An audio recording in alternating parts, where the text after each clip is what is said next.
عباسی دور خلافت خلیفہ مہدی کے زمانے میں ایک شعبدے باز حکیم مقنع خراسانی نے مصنوعی چاند کو اپنا معجزہ قرار دیا۔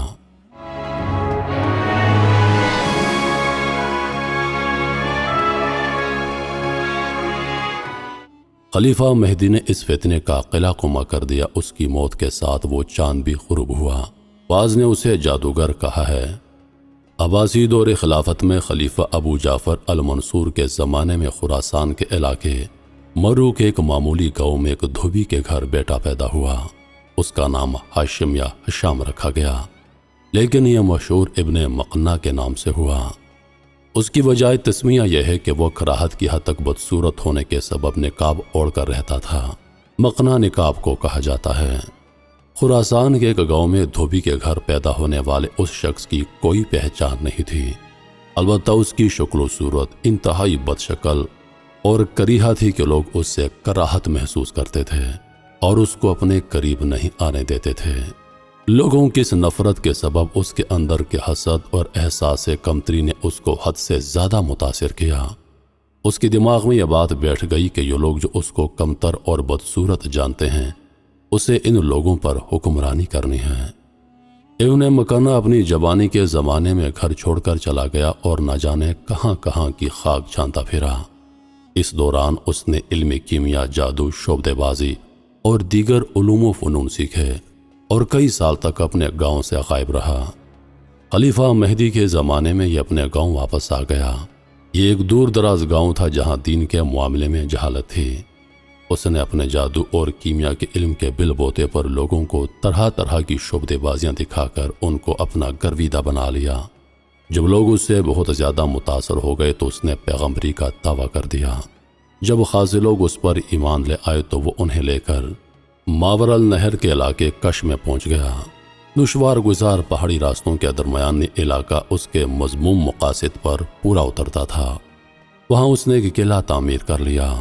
دور دراز اور دشوار پہاڑی علاقہ ہونے کی وجہ سے جنگ میں اسے مضبوط دفاع حاصل تھا۔ اس نے وہاں سے گزرنے والے قافلوں کو لوٹنا شروع کر دیا اور اپنے پیروکاروں پر لوٹ مال حلال قرار دے دی اور ان کو حکم دیا کہ وہ بھی اپنے گھر والوں کے ساتھ قلعے میں ہی رہائش اختیار کریں۔ غرض اس لوٹ مار سے اس نے بہت پیسہ دولت حاصل کر لیا۔ یہ لوگ لوٹ مار کرتے اور پھر قلعہ بند ہو جاتے۔ اس علاقے میں وہ دور دور تک مشہور ہو گیا۔ لوگ اسے دیکھنے اور اس سے مناظرہ کرنے آتے تھے۔ کہا جاتا ہے کہ اس کو کوڑ کا مرض بھی لاحق ہو گیا تھا، جس کی وجہ سے اس کی ناک اور ہونٹ گل کر جھڑ چکے تھے۔ اب اس نے اپنی بدصورتی چھپانے کے لیے سونے کا ماسک یا نقاب پہننا شروع کر دیا تھا، جسے یہ ہر وقت چہرے پر چڑھائے رکھتا تھا۔ اس نے یہ مشہور کر دیا کہ توبہ نعوذ باللہ جبریل علیہ السلام نقشب کے ایک مقام پر اس سے کلام کرتے ہیں اور اس کو حکمت کی باتیں بتاتے ہیں۔ ان کے حکم کے مطابق عام گنہگار انسان اس کا چہرہ دیکھنے کے رواداد نہیں ہیں، اس لیے وہ اپنا چہرہ چھپا کر رکھتا ہے۔ بہت سے لوگوں اور بغداد کے علماء نے اسے جھوٹا کہہ کر معجزہ دکھانے کو کہا تو اس نے ایک نقلی چاند بنایا جو نقشب کے علاقے کے ایک کنویں سے طلوع ہوتا تھا۔ نقشب ترکستان کے ایک شہر کا نام ہے جسے ترکی میں کرشی کہتے ہیں۔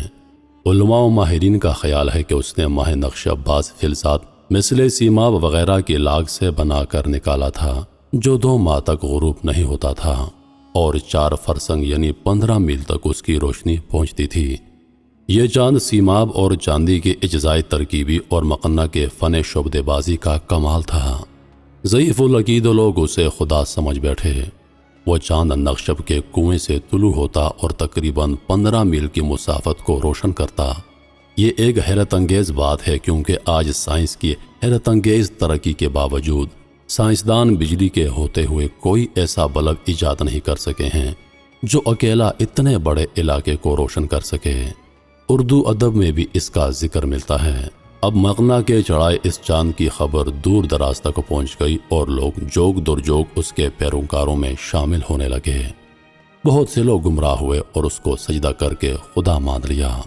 مقنع کے پیروکار رات میں چاہے نقشب کے گرد جمع ہو جاتے اور پھر مقنع چاہے نقشب سے چاند طلوع کرتا جو کافی بلندی پر جا کر مولک ہو جاتا اور ہر طرف روشنی پھیل جاتی جو میلوں دور تک نظر آیا کرتی تھی۔ اس وقت کے خلیفہ مہدی تک اس فتنے کی خبر پہنچی تو اس نے اس فتنے کو زیادہ سنجیدگی سے نہیں لیا، کیونکہ اس وقت وہ خود بہت سے مسائل میں الجھا ہوا تھا، جن میں ایک بنو امیہ کی بغاوت تھی۔ دوسری بات یہ کہ اس دور میں اس قسم کے فتنے اکثر سر اٹھاتے رہتے تھے، لیکن کچھ عرصے کے بعد خود ہی ختم ہو جایا کرتے۔ لیکن مہدی نے اس کو معمولی سمجھ کر نظر انداز کر دیا، لیکن خلیفہ کی یہ لاپرواہی انتہائی سنگین نوعیت کے نتائج لائی۔ اب ابن مقنع کا فتنہ صرف اس کے علاقے تک محدود نہیں رہا، بلکہ دور دور تک پھیل گیا۔ اس کے پیروکار نہ صرف ہر گزرنے والے قافلے کو لوٹنے لگے، بلکہ اب ان کی دیدہ دلیری اور بدمعاشی اس حد تک بڑھ چکی تھی کہ یہ قافلوں میں شامل عورتوں اور لڑکیوں کو بھی قید کر کے ان کو اپنی لونڈیاں اور باندیاں بنانے لگے۔ اب ابن مقنع طاقت کے نشے میں سرشار تھا۔ اس نے خدائی کا دعویٰ کر دیا۔ اس نے علاقے کے حاکموں کو خطوط روانہ کر دیے، جس میں اس نے دعویٰ کیا کہ توبہ نعوذ باللہ، خدا اس کی ذات میں حلول کر گیا ہے، لہٰذا اس کو خدا تسلیم کیا جائے اور اس کی مکمل اطاعت کے ساتھ ساتھ نذرانے پیش کیا جائیں۔ ایسا ہی ایک خط اس نے خلیفہ مہدی کو روانہ کیا، جسے پڑھ کر خلیفہ سخت طیش میں آ گیا۔ اس کو اپنی لاپرواہی کا احساس ہوا اور اس نے جواباً اپنی فوج اس فتنے کی سرکوبی کے لیے روانہ کر دی۔ خلیفہ مہدی نے اسے ایک معمولی آدمی سمجھا اور اس کے لیے فوج کے چند دستے روانہ کیے۔ یہ خلیفہ کی بہت بڑی بھول تھی۔ ابن مقنع کی فوج نے خلیفہ کی فوج کو شکست سے دوچار کر دیا۔ اس شکست کے بعد خلیفہ مہدی نے باقاعدہ مکمل تیاری کے ساتھ اپنے وزیر معاویہ بن عبداللہ کی سرپرستی میں ایک لشکر اس فتنے کی سرکوبی کے لیے تیار کیا، لیکن مقنع کی طاقت اتنی بڑھ چکی تھی کہ یہ لشکر بھی ناکام ہو گیا۔ اب خلیفہ نے معاویہ بن عبداللہ کی مدد کے لیے مزید بھرپور اور تازہ دم کمک بھیجی۔ اس کمک کے پہنچنے کے بعد اسلامی فوج نے دوبارہ مقنع کے قلعے پر حملہ کیا اور کافی مشکلات کے بعد معاویہ بن عبداللہ قلعے کو فتح کرنے میں کامیاب ہو گیا۔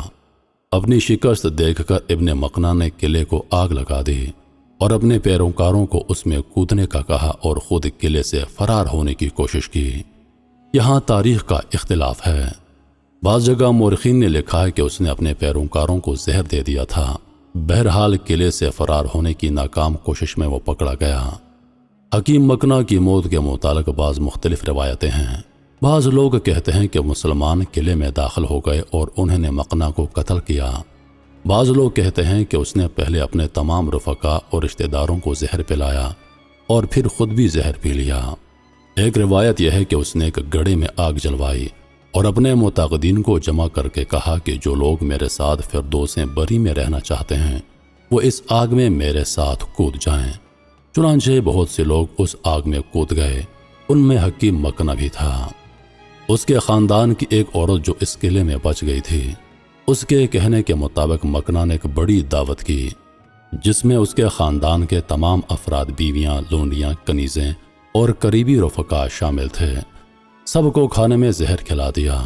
اس کے بعد اس نے آگ کا ایک گڑھا روشن کر کے اپنا نقاب اتارا اور سر کے بل اس الاؤ میں خود کو جھونک دیا۔ اس عورت کا کہنا تھا کہ اس نے پہلی بار مقنع کو بغیر نقاب کے دیکھا تھا۔ اس کا چہرہ انتہائی بدنما اور گھناؤنا تھا۔ اس کے سپاٹ گلے سڑے چہرے سے ناک اور ہونٹ گل کر گر چکے تھے۔ اس کی کچھ انگلیاں بھی جھڑ چکی تھیں۔ الیاس تابوری نے اپنے ناول چاند کا خدا میں مقنع خراسانی کے واقعات بڑے بہترین انداز میں بیان کیے ہیں۔ مقنع کے بنائے چاند کے متعلق دور جدید میں ماہرین مختلف تھیوریز پیش کرتے ہیں۔ کوئی کہتا ہے کہ اس نے پارے اور چاندی کے املغم سے کوئی دیوہکل مہذب عدسہ یا کرہ تیار کیا تھا جو چاند کی روشنی کو کئی گنا زیادہ روشنی منعکس کرتا تھا۔ کچھ کہتے ہیں کہ اس نے کوئی ایسا میکانیکی آلہ تیار کیا تھا جو اس کرے کو بہت بلندی پر لے جاتا، وغیرہ وغیرہ۔ لیکن عام خیال یہی ہے کہ کچھ علمی کیمیا کے ساتھ ساتھ چاہے نقشب کے اس چاند میں مقنع کی جادوگری، شبدے بازی اور نظر بندی کا کمال بھی تھا۔ چاند کا یہ خدا 8 سال لوگوں میں اپنی جھوٹی خدائی کے دعوے کرتا رہا، لیکن بالآخر اپنے انجام کو پہنچا۔ ابن مقنع کی موت کے بعد اس کا چڑھایا ہوا چاند چند دنوں تک آسمان کو روشن کرتا رہا، لیکن ایک دن چاہے نقشب میں ڈوب کر ٹوٹ گیا اور ہمیشہ کے لیے غروب ہو گیا۔